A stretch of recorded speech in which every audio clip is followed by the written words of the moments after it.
Hello, everyone. God bless you. I think, as you can tell, my voice is starting to improve from my bronchitis, and I'm happy to be here with you. I'm going to be reading 1 Samuel, and I hope that it brings you peace. This is the story of Elkanah, a man of the tribe of Ephraim, who lived in Ramathaim Zophim in the hills of Ephraim. His father's name was Jeroham, his grandfather was Elihu, his great-grandfather was Tohu, his great-great-grandfather was Zuph. He had two wives, Hannah and Peninnah. Peninnah had some children, but Hannah didn't. Each year, Elkanah and his families journeyed to the tabernacle at Shiloh to worship the Lord of the heavens and to sacrifice to him. The priests on duty at that time were the two sons of Eli, Hophni, and Phinehas. On the day he presented his sacrifice, Elkanah would celebrate the happy occasion by giving presents to Peninnah and her children. But although he loved Hannah very much, he could give her only one present, for the Lord had sealed her womb, so she had no children to give presents to. Peninnah made matters worse by taunting Hannah because of her barrenness. Every year it was the same, Peninnah scoffing and laughing at her as they went to Shiloh, making her cry so much she couldn't eat. "What's the matter, Hannah?" Elkanah would exclaim. "Why aren't you eating? Why make such a fuss over having no children? Isn't having me better than having 10 sons?" One evening after supper, when they were at Shiloh, Hannah went over to the tabernacle. Eli the priest was sitting at his customary place beside the entrance. She was in deep anguish and was crying bitterly as she prayed to the Lord. And she made this vow: "O Lord of heaven, if you will look down upon my sorrow and answer my prayer and give me a son, then I will give him back to you, and he'll be yours for his entire lifetime, and his hair shall never be cut." Eli noticed her mouth moving as she was praying silently, and hearing no sound, thought she had been drinking. "Must you come here drunk?" he demanded. "Throw away your bottle." "Oh, no, sir," she replied. "I'm not drunk, but I'm very sad, and I was pouring out my heart to the Lord. Please don't think that I am just some drunken bum." "In that case," Eli said, "cheer up. May the Lord of Israel grant you your petition, whatever it is." "Oh, thank you, sir," she exclaimed, and went happily back and began to take her meals again. The entire family was up early the next morning and went to the tabernacle to worship the Lord once more. Then they returned home to Ramah, and when Elkanah slept with Hannah, the Lord remembered her petition. In the process of time, a baby boy was born to her. She named him Samuel, meaning asked of God, because, as she said, "I asked the Lord for him." The next year, Elkanah and Peninnah and her children went on the annual trip to the tabernacle without Hannah, for she told her husband, "Wait until the baby is weaned, and then I will take him to the tabernacle and leave him there." "Well, whatever you think best," Elkanah agreed. "May the Lord's will be done." So she stayed home until the baby was weaned. Then, though he was still so small, they took him to the tabernacle in Shiloh, along with a 3-year-old bull for the sacrifice, and a bushel of flour and some wine. After the sacrifice, they took the child to Eli. "Sir, do you remember me?" Hannah asked him. "I am the woman who stood here that time praying to the Lord. I asked him to give me this child, and he has given me my request. And now I am giving him to the Lord for as long as he lives." So she left him there at the tabernacle for the Lord to use. This was Hannah's prayer: "How I rejoice in the Lord! How he has blessed me! Now I have an answer for my enemies, for the Lord has solved my problem. How I rejoice! No one is as holy as the Lord. There is no other God, nor any rock like our God. Quit acting so proud and arrogant. The Lord knows what you have done, and he will judge your deeds. Those who were mighty are mighty no more. Those who were weak are now strong. Those who were well are now starving. Those who were starving are fed. The barren woman now has 7 children. She with many children has no more. The Lord kills, the Lord gives life. Some he causes to be poor and others to be rich. He cuts one down and lifts another up. He lifts the poor from the dust, yes, from a pile of ashes, and treats them as princes, sitting in the seats of honor. And he has set the world in order. He will protect his godly ones, but the wicked shall be silenced in darkness. No one shall succeed by strength alone. Those who fight against the Lord shall be broken. He thunders against them from heaven. He judges throughout the earth. He gives mighty strength to his king, and gives great glory to his anointed one.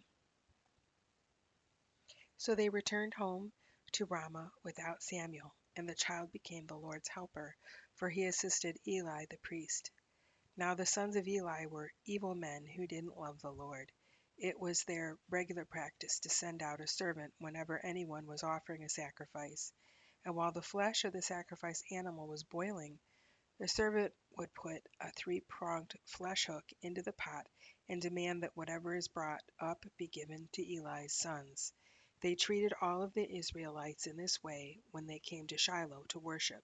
Sometimes the servant would come even before the rite of burning the fat on the altar had been performed, and he would demand raw meat before it was boiled, so that it could be used for roasting. If the man offering the sacrifice replied, "Take as much as you want, but the fat must first be burned, as the law requires," then the servant would say, "No, give it to me now, or I'll take it by force." So the sin of these young men was very great in the eyes of the Lord, for they treated the people's offerings to the Lord with contempt. Samuel, though only a child, was the Lord's helper and wore a little linen robe just like the priests. Each year his mother made a little coat for him and brought it to him when she came with her husband for the sacrifice. Before they returned home, Eli would bless Elkanah and Hannah and ask God to give them other children to take the place of this one they had given to the Lord. And the Lord gave Hannah 3 sons and 2 daughters. Meanwhile, Samuel grew up in the service of the Lord. Eli was now very old, but he was aware of what was going on around him. He knew, for instance, that his sons were seducing the young women who assisted in the entrance of the tabernacle. "I have been hearing terrible reports from the Lord's people about what you're doing," Eli told his sons. "It is an awful thing to make the Lord's people sin. Ordinary sin receives heavy punishment, but how much more this sin of yours that has been committed against the Lord?" But they wouldn't listen to their father, for the Lord was already planning to kill them. Little Samuel was growing in 2 ways. He was getting taller, and he was becoming everyone's favorite, and he was a favorite of the Lord's too. One day a prophet came to Eli and gave him this message from the Lord. "Didn't I demonstrate my power when the people of Israel were slaves in Egypt? Didn't I choose your ancestor Levi from among all his brothers to be my priest and to sacrifice upon my altar and to burn incense and to wear a priestly robe as he served me? And didn't I assign the sacrificial offerings to you priests? Then why are you so greedy for all the other offerings which are brought to me? Why have you honored your sons more than me? For you and they have become fat from the best of the offerings of my people. Therefore, I, the Lord God of Israel, declare that although I promised that your branch of the tribe of Levi could always be my priests, it is ridiculous to think that what you are doing can continue. I will honor only those who honor me, and I will despise those who despise me. I will put an end to your family, so that it will no longer serve as priests.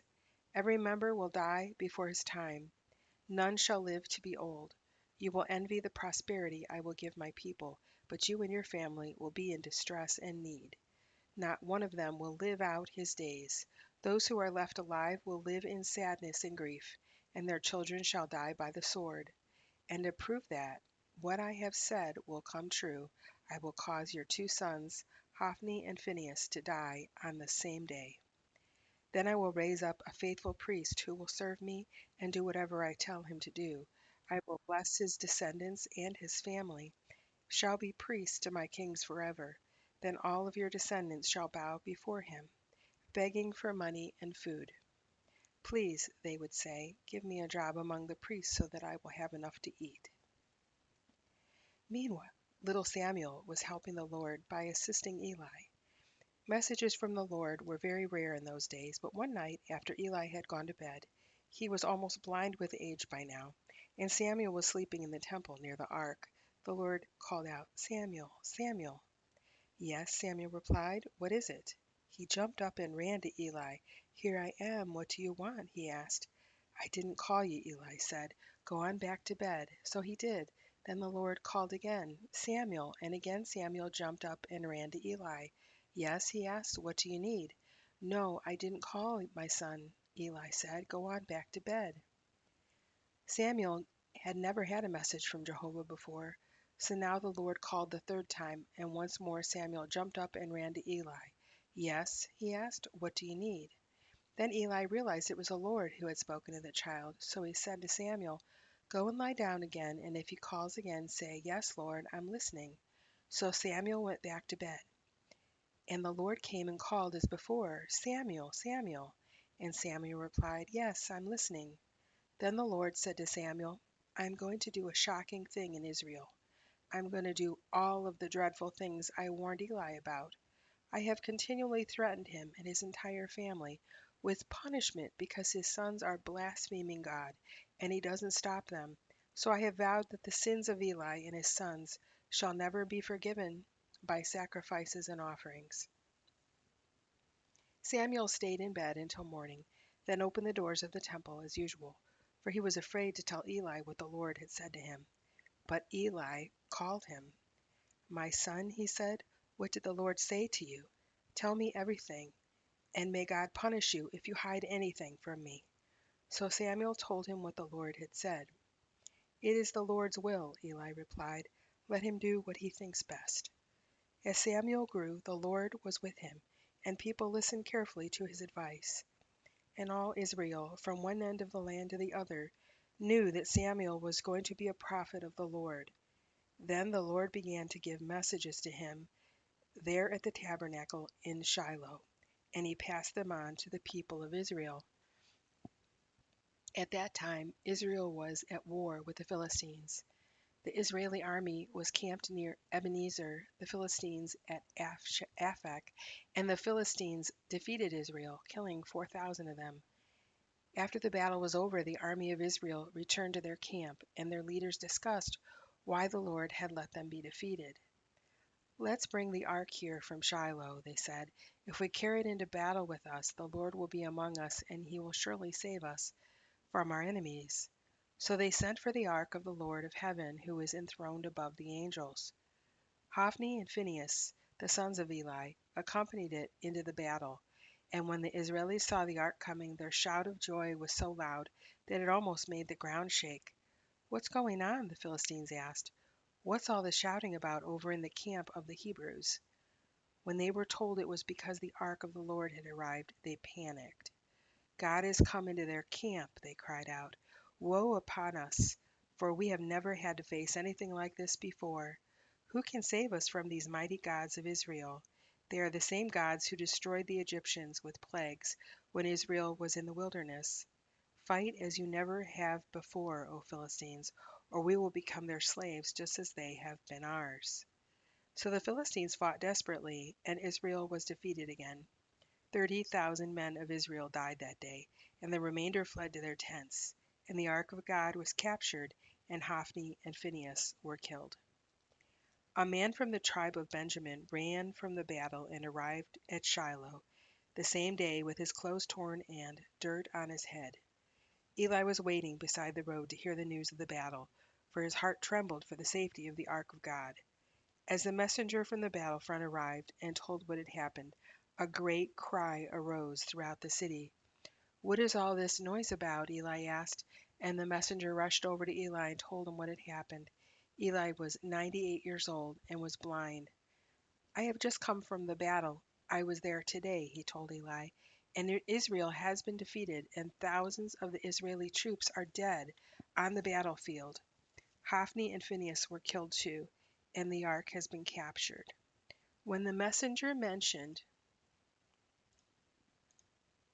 what had happened to the ark. Eli fell backward from his seat beside the gate, and his neck was broken by the fall, and he died. For he was old and fat. He had judged Israel for 40 years.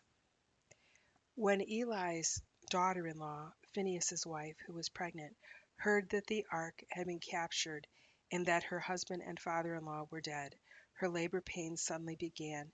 Just before she died, the women who were attending her told her that everything was all right and that the baby was a boy. Well, she did not respond or reply in any way. Then she murmured, "Name the child Ichabod, for Israel's glory is gone." Ichabod means there is no glory. She named him this because the ark of God had been captured and because her husband and her father-in-law were dead. The Philistines took the captured ark of God from the battleground at Ebenezer to the temple of their idol, Dragon, in the city of Ashdod. But when the local citizens went to see it the next morning, Dragon had fallen with his face to the ground before the ark of Jehovah. They set him up again, but the next morning the same thing had happened. Their idol had fallen face down before the ark of the Lord again. This time his head and hands had been cut off and were lying in the doorway. Only the trunk of his body was left intact. This is why, to this day, neither the priests of Dragon nor his worshippers will walk on the threshold of the temple of Dragon in Ashdod. Then the Lord began to destroy the people of Ashdod and the nearby villages with bubonic plague. When the people realized what was happening, they exclaimed, "We can't keep the ark of the God of Israel here any longer. We will all perish along with our god Dagon." So they called a conference of the mayors of the 5 cities of the Philistines to decide how to dispose of the ark. The decision was to take it to Gath. But when the ark arrived in Gath, the Lord began destroying its people, young and old, with the plague, and there was a great panic. So they sent the ark to Ekron. But when the people of Ekron saw it coming, they cried out, "They are bringing the ark of God of Israel here to kill us too." So they summoned the mayors again and begged them to send the ark back to its own country, lest the entire city die. For the plague had already begun, and great fear was sweeping across the city. Those who didn't die were deathly ill, and there was weeping everywhere. The ark remained in the Philistine country for 7 months in all. Then the Philistines called for their priests and diviners and asked them, "What shall we do about the ark of God? What sort of gift shall we send with it when we return it to its own land?" "Yes, send it back with a gift," they were told. "Send a guilt offering, so that the plague will stop. Then if it doesn't, you will know God didn't send the plague upon you after all." "What guilt offering shall we send?" they asked. And they were told, "Send 5 gold models of the tumor caused by the plague, and 5 gold models of the rats that have ravaged the whole land, the capital cities and villages alike. If you send these gifts and then praise the God of Israel, perhaps he will stop persecuting you and your God. Don't be stubborn and rebellious, as Pharaoh and the Egyptians were. They wouldn't let Israel go until God had destroyed them with dreadful plagues. Now build a new cart and hitch it to 2 cows that have just had calves, cows that never before have been yoked. Shut their calves away from them in the barn. Place the ark of God on the cart beside a chest containing the gold models of the rats and tumors, and let the cows go wherever they want to. If they cross the border of our land and go into Beth Shemesh, then you will know that it was God who brought this great evil upon us. If they don't, but return to their calves, then we will know the plague was simply a coincidence and was not sent by God at all." So these instructions were carried out. 2 cows with newborn calves were hitched to the cart of their calves, were shut up in the barn. Then the ark of the Lord and the chest containing the gold rats and tumors were placed upon the cart, and sure enough, the cows went straight along the road towards Beth Shemesh, lowing as they went, and the Philistine mares followed them as far as the border of Beth Shemesh. The people of Beth Shemesh were reaping wheat in the valley, and when they saw the ark, they went wild with joy. The cart came into the field of a man named Joshua and stopped beside a large rock. So the people broke up the wood of the cart for fire and killed the cows and sacrificed them to the Lord as a burnt offering. Several men of the tribe of Levi lifted the ark and the chest containing the gold bats and tumors from the cart, and laid them on the rock. And many burnt offerings and sacrifices were offered to the Lord that day by the men of Beth Shemesh. After the 5 Philistine mares had watched for a while, they returned to Ekron that same day. The 5 gold models of tumors which had been sent by the Philistines as a guilt offering to the Lord were gifts from the mayors of the capital cities, Ashdod, Gaza, Ashkelon, Gath, and Ekron. The gold rats were to placate God for the other Philistine cities, both the fortified cities and the country villages controlled by the 5 capitals. By the way, that large rock at Beth Shemesh can still be seen in the field of Joshua.